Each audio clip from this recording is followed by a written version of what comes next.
Hello दोस्तों, आप सभी को राधे राधे श्याम श्याम। स्वागत है आप सभी का एक बार फिर से हमारे चैनल नॉलेज कॉर्नर में।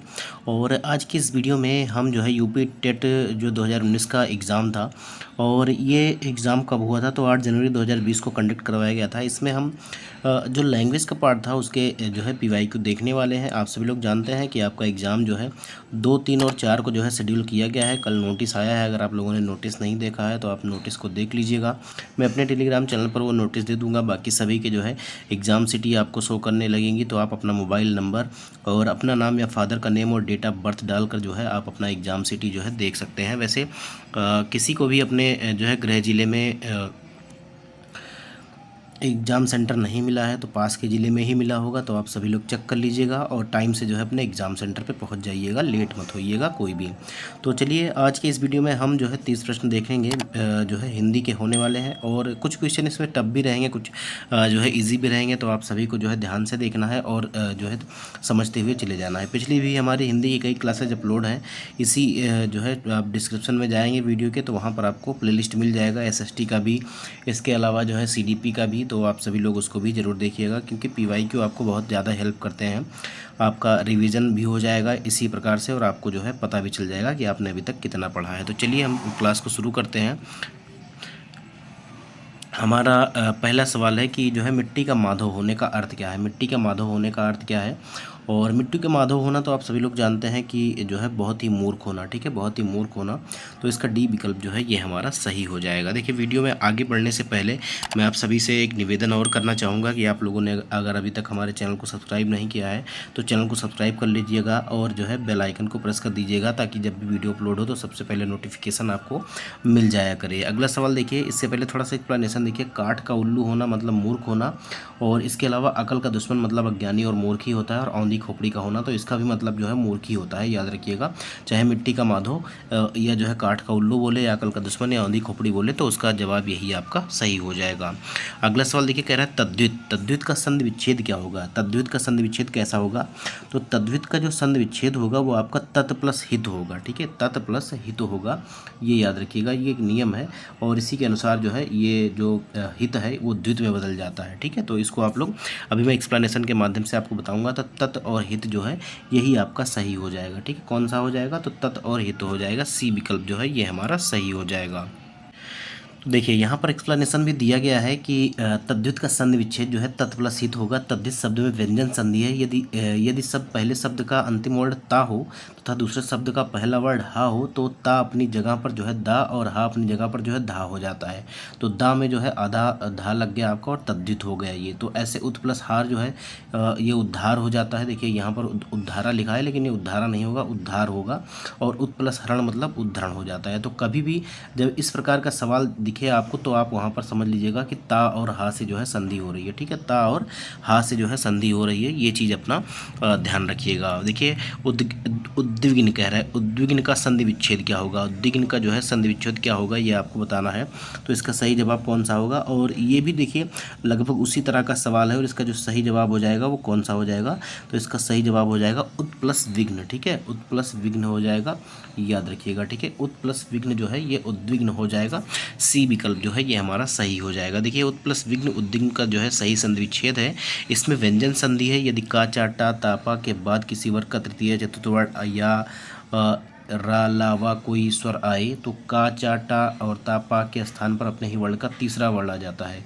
अपने ही वर्ण जो है जैसे का से शुरू होकर जाता है का खा गा घा, ऐसे इसी का जो है तीसरा वर्ण आ जाएगा। ये चीज़ आप लोग याद रखिएगा। जैसे दिक प्लस गज दिग्गज, सत प्लस वाड़ी सतवाड़ी, और वाक प्लस जाल मतलब वाग जाल होता है। देखिए, बीती विभावरी जागरी, अंबर पनघट में डुबो रही ताराघट ऊषा नागरी। ये बहुत बार सवाल पूछा गया है और इसमें कौन सा अलंकार होगा ये आपको बताना है। तो इसका जो सही जवाब हो जाएगा ये आपका रूपक अलंकार हो जाएगा। आप सभी लोग जानते हैं, जब आप 9वीं 10वीं 11वीं 12वीं में थे तब भी ये आपने पढ़ा होगा।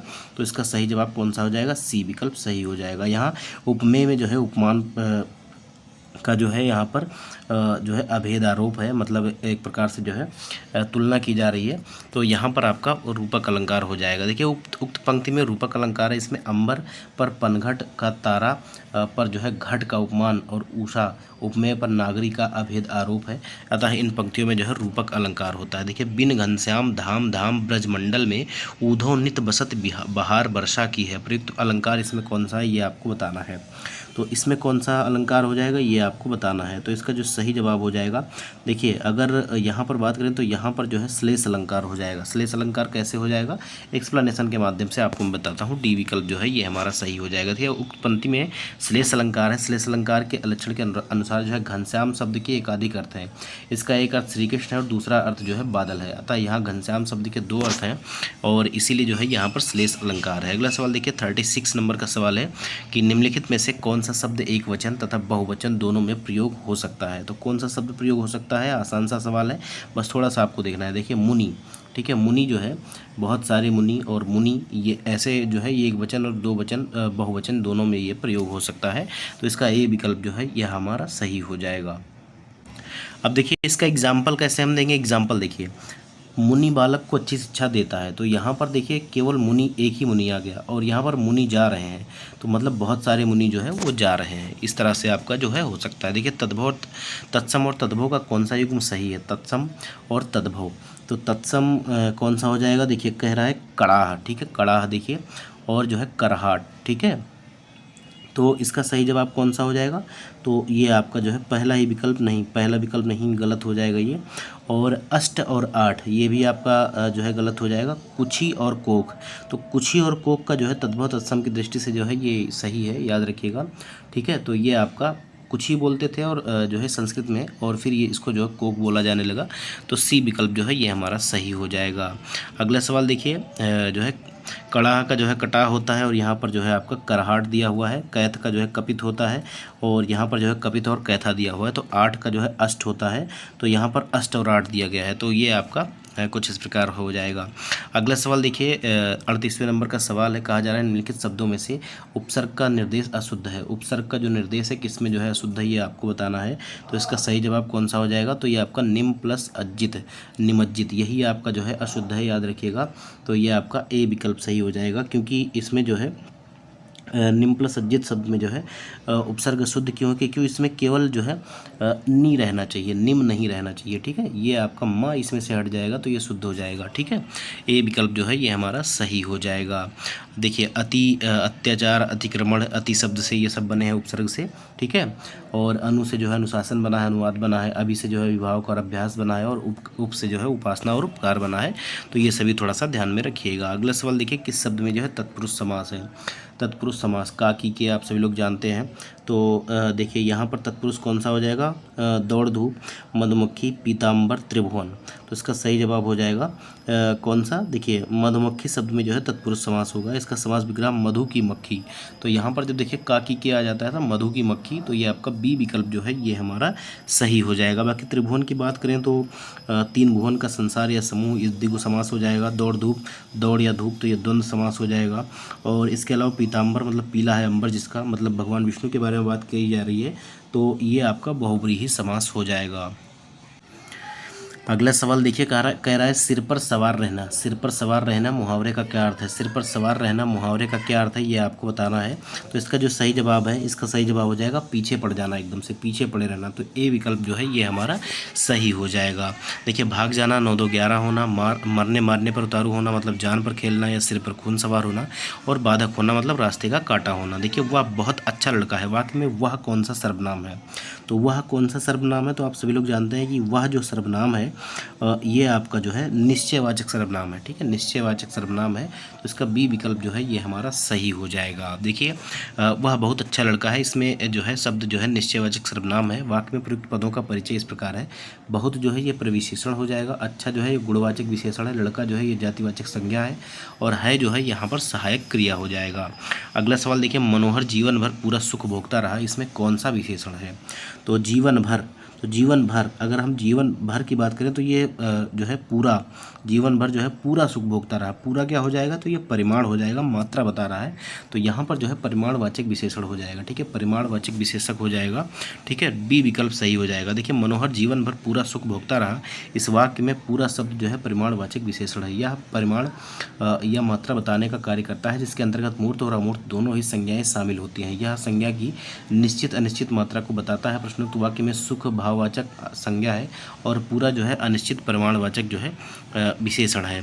अगला सवाल देखिए, दांत और जीभ के स्पर्श से बोले जाने वाले वर्ण को क्या कहते हैं। मतलब जब जीभ आपके दांत को टच कर जाए तो उस हिसाब से अगर कोई शब्द बोलते हैं, जैसे आपका क्या हो जाएगा, तो आपका जैसे इसको हम दंत बोलते हैं। ठीक है, दंत बोलते हैं। जैसे ता, था, दा, धा, अगर आप बोल के ट्राई करिएगा ता, था, दा, धा, तो आपका जो है ये जीभ जो है आपके दांत को टच करेगी। ठीक है, ठीक है, दा, दा, दा, अगर आप बोल के ही देख लेंगे तो ऐसे, अगर आपको नहीं आता है तो आप शब्द बोल के देख लीजिएगा, जिसमें आपकी जीभ जो है वो दांत को टच कर रही है वो आपका क्या हो जाएगा, वो आपका कौन सा हो जाएगा, दंत हो जाएगा। और जिसमें आपकी जिसमें आपके होंठ और दांतों का प्रयोग हो रहा है वो आपका दंतोष्ठ हो जाता है।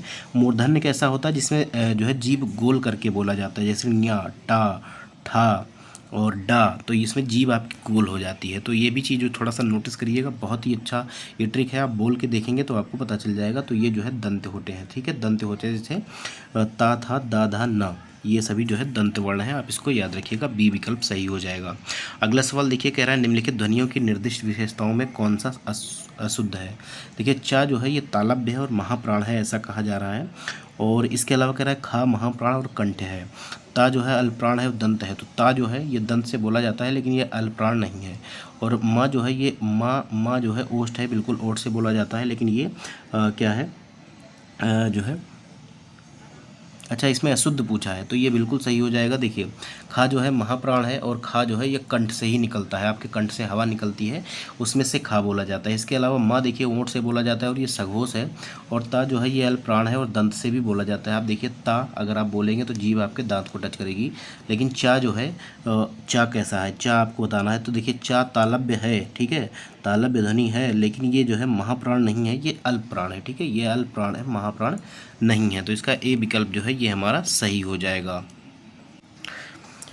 देखिए, इसमें क्या कहा जा रहा है, दी गई ध्वनियों में की निर्दिष्ट विशेषताओं में चा जो है तालव्य महाप्राण जो है अशुद्ध है, क्योंकि ये तालव्य तो है, लेकिन जो है ये तालु से हम तो बोलते हैं, लेकिन ये महाप्राण नहीं है, ये अल्प प्राण है। शेष ध्वनि जो है ये आपकी सही है। अगला सवाल देखिए, बाण का पर्यायवाची नहीं है। बाण का पर्यायवाची कौन सा इसमें से नहीं है, ये आपको बताना है। तो बाण का पर्यायवाची जो है सारंग नहीं है। ठीक है, सारंग जो है, सारंग का पर्यायवाची जो है रंगीन, सुंदर, रसीला, ये सभी हैं, याद रखिएगा। बाकी आपका विसिक, आशुक और सिलीमुख जो है ये बाण का ही पर्यायवाची है। तो डी विकल्प जो है ये हमारा सही हो जाएगा। अगला सवाल देखिए, अगला सवाल क्या कह रहा है, कह रहा है उपचारात्मक शिक्षण का आधार निम्न में से कौन सा है। उपचारात्मक शिक्षण का आधार निम्न में से कौन सा है, ये आपको बताना है। तो इसका जो सही जवाब हो जाएगा ये आपका हो जाएगा, उपचार करना है तो निदान करना पड़ेगा, तो ये आपका डी विकल्प जो है ये हमारा सही हो जाएगा। देखिए, उपचारात्मक शिक्षण का आधार जो है निदानात्मक शिक्षण परीक्षण होता है। निदानात्मक परीक्षण के अंतर्गत अधिगम अयोग्यता के कारणों की पहचान की जाती है और फिर जो है उनका उपचार किया जाता है। उपचारात्मक शिक्षणों में कारणों को हटाकर समस्या का समाधान किया जाता है। कारणों को पहचाने बिना उनका हटाया जाना संभव ही नहीं है, अतः उपचारात्मक शिक्षण का आधार निदानात्मक परीक्षण होगा।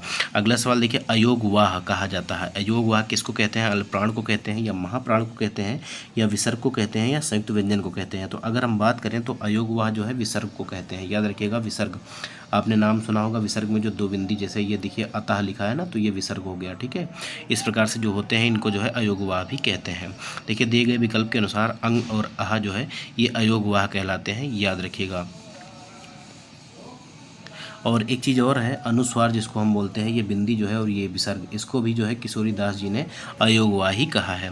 अगला सवाल देखिए, कह रहा है सत्यार्थ प्रकाश किसने लिखी है, रामचरितमानस किसने लिखा है, और आपको जो है सुमेलित करना है। तो मैं फटाफट सुमेलित कर देता हूँ। देखिए, रामचरितमानस जो है तुलसीदास जी के द्वारा लिखी है, बहुत ही आसान है। और सूरसागर जो है सूरदास जी के द्वारा, और सत्यार्थ प्रकाश जो है दयानंद सरस्वती के द्वारा, और भक्तमाल जो है ये नाभादास के द्वारा लिखी गई है। तो इसका मिलान कुछ इस प्रकार से हो जाएगा। तो आप सभी लोग जो है देख लीजिएगा कि कौन सा विकल्प सही होगा।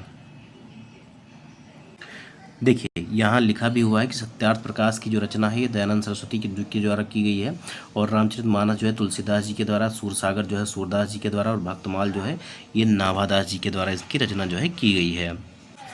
अगला सवाल देखिए, कह रहा है निम्न में भाववाच्य का उदाहरण है। निम्न में कौन सा जो है भाववाच्य है ये आपको बताना है। तो इनमें से कौन सा आपका भाववाच्य हो जाएगा ये आपको बताना है। तो अगर देखें, उससे बैठा नहीं जाता, ठीक है, उससे बैठा नहीं जाता, और राम से खाया नहीं जाता, और राम पत्र लिखता है, और सीता जो है पुस्तक पढ़ती है। तो इसमें अगर देखें उससे बैठा नहीं जाता और राम से खाया नहीं जाता, ये जो है भाववाच्य हो जाएगा, ठीक है, यही आपका भाववाच्य हो जाएगा।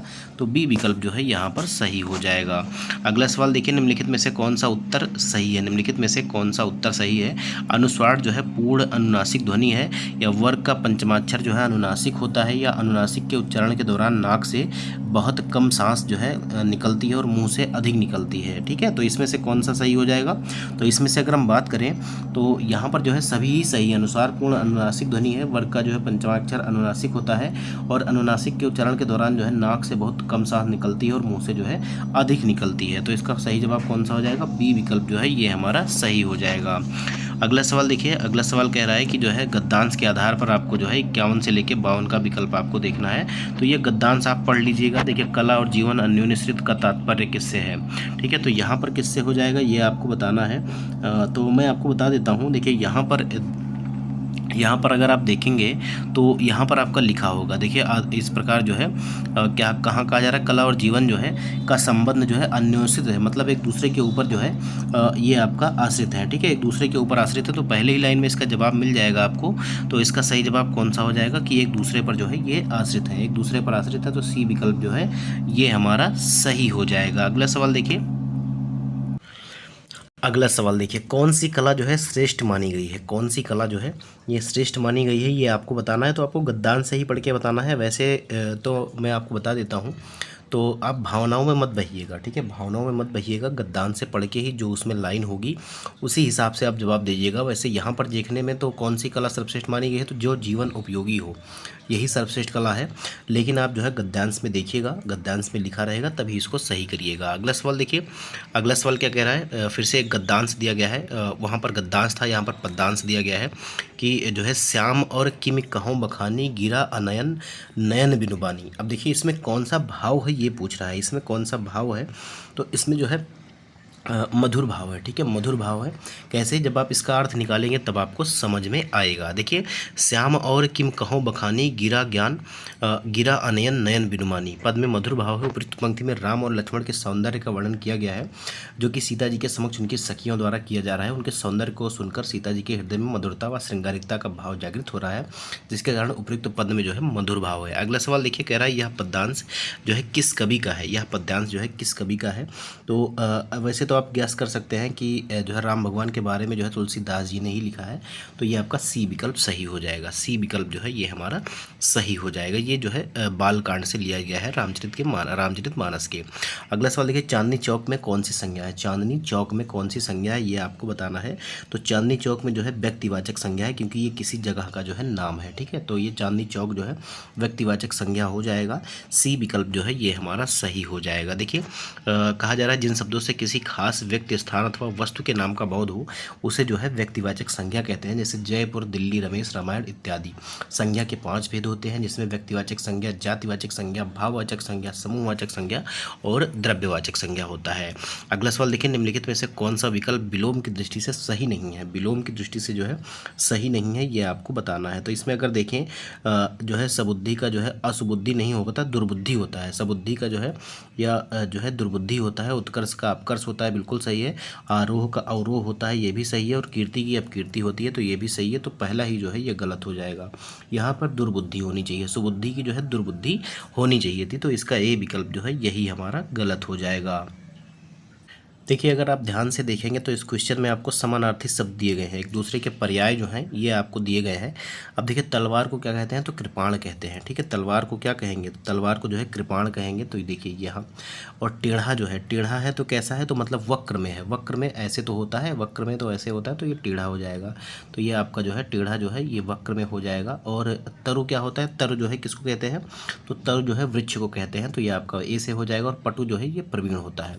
तो इस प्रकार से कुछ कुछ इसका मिलाप हो जाएगा और इसका पहला ही विकल्प जो है ये हमारा सही हो जाएगा, D C A B. D C A B जो है यही हमारा सही हो जाएगा। अगला सवाल देखिए, निम्नलिखित में से कौन सा मिश्र वाक्य है, उसमें ना पत्ते थे और ना फूल थे। तो इसका सही जवाब कौन सा हो जाएगा? मैंने सुना है कि आपके देश में अच्छा राज प्रबंध है।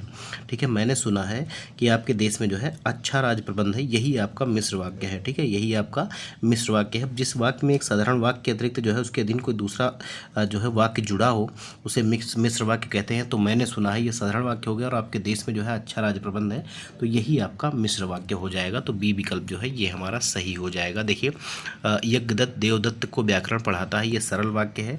और वह उड़ती हुई चिड़िया पहचानता है, ये भी सरल वाक्य है। और उसमें ना पत्ते थे और ना ही फूल, तो इसमें दो वाक्य जुड़ गए, तो ये संयुक्त वाक्य हो गया। अगला सवाल देखिए, वह द्वार द्वार भीख मांगता चलता है, वाक्य में कौन सा कारक है? वह द्वार द्वार जो है भीख मांगता चलता है, तो इसमें कौन सा कारक है ये आपको बताना है। 59 नंबर का सवाल है। तो देखिए, कर्ता ने कर्म को करण से अपादान से अधिकरण में पर संबोधन हे अरे होता है, संबंध का की के रारी रे होता है, और अपादान जो है जहाँ पर अलगाव होता है वहाँ पर होता है। तो वह जो है द्वार द्वार भीख मांगता है, तो इसका सही जवाब कौन सा हो जाएगा? तो इसका सही जवाब हो जाएगा द्वार द्वार पर। अगर देखिए तो द्वार द्वार पर भीख मांगता है, पर इसमें छिपा हुआ है, तो में पर में जो है अधिकरण होता है, तो यही आपका अधिकरण सही हो जाएगा। सी विकल्प जो है ये हमारा सही हो जाएगा। देखिए, आखिरी सवाल, आयुष्मान का स्त्रीलिंग क्या होता है? आयुष्मान का जो है स्त्रीलिंग क्या होता है, तो ये आपको बताना है। तो इसका सही जवाब हो जाएगा आयुष्मान भव, आयुष्मती भव, तो ये आपका ए विकल्प हो जाएगा। इसका स्त्रीलिंग जो है आयुष्मती होता है, ए विकल्प जो है सही हो जाएगा। देखिए, आयुष्मान का स्त्रीलिंग जो है आयुष्मती होता है। अन्य विकल्पों में वर्तनीगत अशुद्धि है, लिंग संज्ञा की जिस रूप से उसके नर या मादा जाति का बोध हो उसे व्याकरण में लिंग कहते हैं। हिंदी में लिंग के दो भेद होते हैं, पुल्लिंग और स्त्रीलिंग।